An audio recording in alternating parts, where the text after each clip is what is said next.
Hello students, welcome in my chemistry class. Today we talk about what we study in class 11th. This is the first class of 11th. अगर आप 10th class में अभी हैं, आपके exams postponed हो गए जिसकी वजह से अभी रिजल्ट अवेटेड है, तो अभी आप सोच रहे होंगे कि आपको किस तरीके से पढ़ना है केमिस्ट्री। अगर आप केमिस्ट्री साइंस 11th क्लास में सेलेक्ट करना चाहते हैं, पढ़ना चाहते हैं और आप नीट और जेईई मेंस की प्रिपरेशन करना चाहते हैं, ठीक है, तो क्या आपको केमिस्ट्री में पढ़ना है, कैसे पढ़ना है, वो आपको मैं बताने वाला हूं आज की क्लास में। क्योंकि ये आज 11th की फर्स्ट क्लास है, तो जब हम किसी भी चैप्टर को या किसी भी सब्जेक्ट को हम स्टार्ट करते तो सबसे पहले हमें उसके बारे में पता होना चाहिए। हम क्यों पढ़ रहे, किस लिए पढ़ रहे, हमारा टारगेट क्या है, तो फिर हम उस चीजों को आसानी से समझते हैं और हमारे अंदर एक डिटर्मिनेशन होता है कि हाँ, हमें इस चीज को करना ही करना है, ठीक है। तो इसलिए मैंने आज सोचा कि मैं आपको क्यों ना थोड़ा सा एक इंफॉर्मेशन प्रोवाइड करूं जिससे आपको समझ में आए कि आपको क्या पढ़ना है, कैसे पढ़ना है और किस तरीके से क्लास 11th को स्टार्ट करना है, ठीक है। तो चलिए स्टार्ट करते देखते हैं मैं एक्चुअली क्या बताने वाला हूं, ठीक है। जब क्लास 11th आप स्टार्ट करते हैं, ठीक है, तो आपका मेनली जो एम होता है, अगर आप साइंस बैकग्राउंड सेलेक्ट करते हैं तो मेन जो मोस्ट ऑफ द बच्चों का जो चॉइस होता है वो इन एग्जाम्स का होता है, नीट जेईई मेंस, और कुछ आपका ग्रेजुएशन भी करते हैं तो उनको भी नॉर्मल स्टडी तो करनी ही पड़ती है, ठीक है। और नीट जेईई अब जो बोर्ड का पेपर होता है उसका भी फॉर्मेट, उसमें भी multiple choice questions, passage based questions जो कि कॉम्पिटिटिव एग्जाम्स में भी आते हैं, वो भी अब पेपर के अंदर, बोर्ड एग्जाम के अंदर आने लगे। तो ज्यादा कोई डिफरेंस नहीं है, ठीक है। अगर आप थोड़ा सा अपना प्रेजेंस ऑफ माइंड, थोड़ा सा अपना डिटर्मिनेशन बना के रखेंगे, तो अगर मैं आपको गाइड करूंगा तो आप बोर्ड एग्जाम के पैटर्न को भी फॉलो कर पाएंगे जो एग्जाम्स होते हैं, और आप नीट जेईई मेंस इस तरीके के भी जो एग्जाम्स होते हैं उसके लिए भी अच्छे से प्रिपेयर कर पाएंगे, ठीक है। तो एक्चुअली जो क्लास 11th की केमिस्ट्री है, जब आप सपोज नीट जेईई मेंस किसी की भी प्रिपरेशन करते हैं तो आपको पूरा 11th और पूरा 12th दोनों से क्वेश्चन आता है। ये आपको पता भी होगा, जब अगर आप इस तरीके का एम बनाते हैं तो आप सिलेबस देखते भी हैं, आप सोचते भी कि हमें कैसे प्रिपेयर करना है। मैं बस एक गाइडेंस आपको देना चाहता हूं कि आपको पता चले कि आपको किस तरीके से स्टार्टिंग करनी है, ठीक है। तो अगर आप प्रिपेयर करना चाहते हैं नीट जेईई मेंस और नॉर्मली केमिस्ट्री भी पढ़ना चाहते हैं, चाहे आप ऑनर्स करें, बीएससी ऑनर्स करें या जो कुछ भी आपको केमिकल इंजीनियरिंग करें, कुछ भी करना है, ठीक है, तो आपको ये चीजें पढ़नी है। 11th और 12th की पूरी केमिस्ट्री मिला करके आपका जेईई मेंस और नीट का सिलेबस होता है, ठीक है। तो इसलिए कुछ बच्चे इस चीज को सोचते हैं कि चलो 11th में थोड़ा सा कम पढ़ाई करेंगे और 12th में जाके अच्छे से पढ़ेंगे, ठीक है। तो वो सिर्फ बोर्ड एग्जाम के लिए, बोर्ड एग्जाम में भी अब प्रॉब्लम होने लगी है, ठीक है।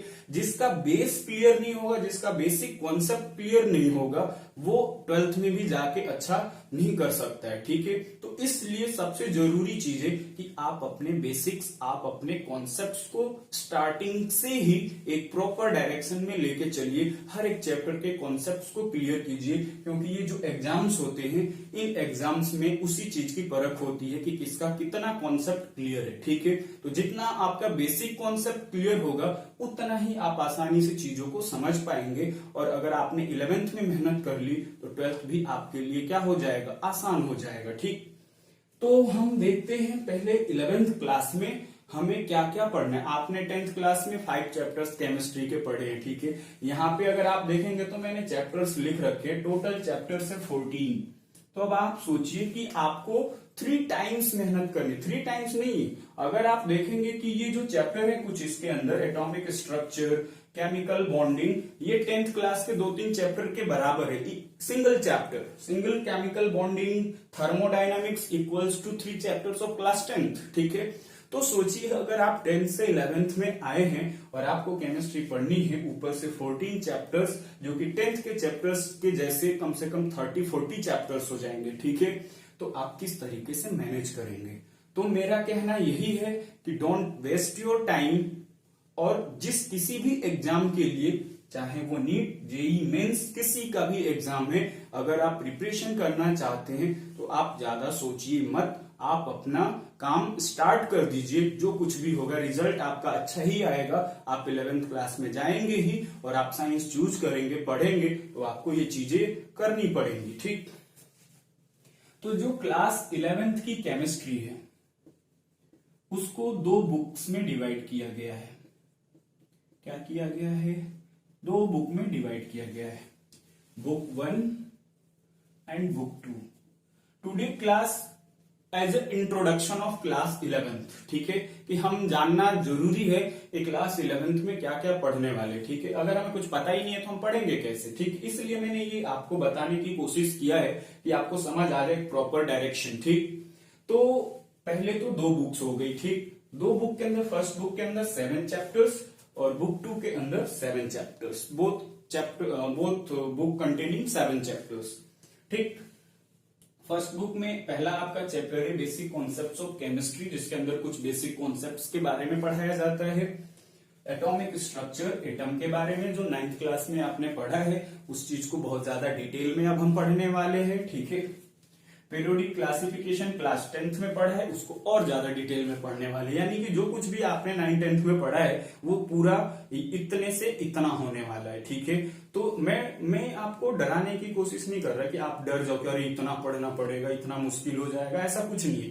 लेकिन अगर आप स्टार्टिंग से ही धीरे धीरे पढ़ना स्टार्ट करेंगे तो आपका एक फ्लो बन जाएगा और उस फ्लो में आप बड़े आराम से चीजों को टैकल कर पाएंगे और वो आपके फ्यूचर के लिए ज्यादा बेटर होगा। ठीक, तो वैसे ही है आपका केमिकल बॉन्डिंग, ये भी आपने पढ़ा है, थोड़ा बहुत पढ़ा है। आयोनिक बॉन्ड, कोवेलेंट बॉन्ड, तो उस चीज के बारे में देखिए अब यहाँ पे बहुत ज्यादा पढ़ना है। ठीक है, केमिकल बॉन्डिंग में बहुत सारी चीजें, बहुत सारे कॉन्सेप्ट्स, बहुत सारे नई नई चीजें हम यहाँ पे डिस्कस करेंगे कि बॉन्ड बनते कैसे हैं। जब आप कोई भी मॉलिक्यूल लेते हैं तो उसके बीच में बॉन्ड बनता है, वो बॉन्ड कैसे बनता है उसके बारे में हमें यहाँ पे पढ़ना है। ठीक है, state of matter, solid, liquid, gas, तो लिक्विड और गैस 11th में पढ़ेंगे, सॉलिड आपका 12th में पढ़ाया जाएगा। ठीक है, थर्मोडायनामिक्स, किसी सब्सटेंस पे हीट का क्या इफेक्ट पड़ता है उसके बारे में पढ़ेंगे, इसका थोड़ा सा मतलब अभी आपको समझना मुश्किल होगा। Equilibrium, chapter number 7। ठीक है, तो ये भी एक लेंथी चैप्टर है आपका।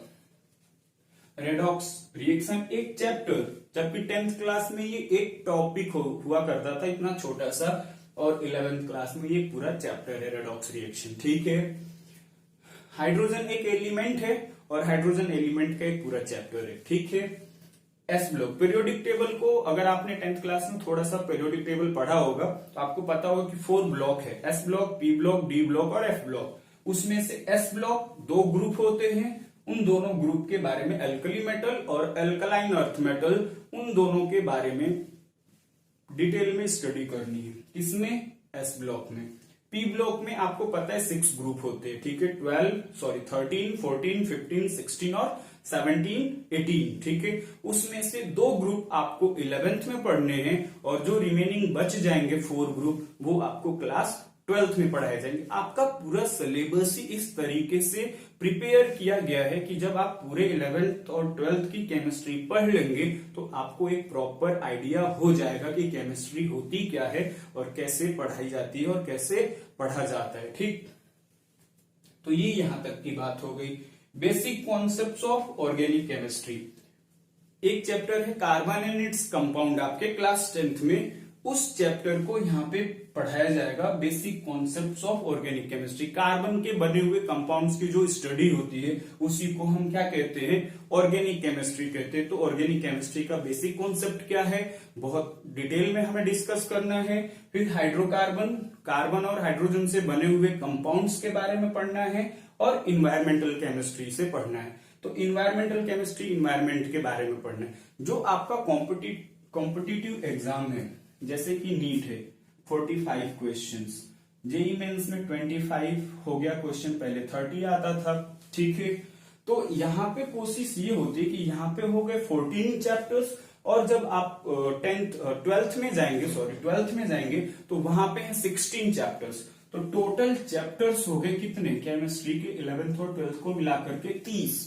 ठीक है, 30 चैप्टर से और कोशिश यही रहती है कि ऑलमोस्ट हर एक चैप्टर से क्वेश्चन इन एग्जाम्स के अंदर दिया जाए। कुछ इंपॉर्टेंट होंगे, वहां से 2 क्वेश्चन, यहाँ पे तो ऑलमोस्ट एक एक चैप्टर का वेटेज रहता है। जो आपका जेईई मेंस का एग्जाम होगा उसमें ऑलमोस्ट एक एक चैप्टर से एक एक क्वेश्चन का वेटेज है। कभी कभी किसी चैप्टर से स्किप भी हो जाता है, ठीक है। लेकिन जो नीट है उसमें किसी किसी चैप्टर से 2 क्वेश्चन, जैसे थर्मोडायनामिक्स है, इक्विलिब्रियम है, ठीक है, basic concepts of organic chemistry, यहाँ से 2 क्वेश्चन पूछे जा सकते हैं। तो इस तरीके का आपको अपने दिमाग में एक पिक्चर, एक माइंडसेट प्रिपेयर करना है कि हमें अपने सिलेबस को कैसे कंप्लीट करना है, ठीक है। तो मैं आज आपको बस इतना ही बताने वाला हूं, introduction about chemistry of class 11th। If you thought about these type of exams, ठीक है, तो आप इनको समझिए जरा, और नेक्स्ट क्लास में हम स्टार्ट करेंगे, यहां से पढ़ाना आपको शुरू करेंगे basic concepts of chemistry. Is it clear? तो आप अच्छे से प्रिपेयर करेंगे, जो भी आपको करना है, चाहे वो नीट है, जेईई मेंस है, जो कुछ भी आपको करना है। अगर आप साइंस है जो सब्जेक्ट चूज करते हैं क्लास 11th में, तो ये काफी चीजें आपको हेल्पफुल रहेगी। Thank you.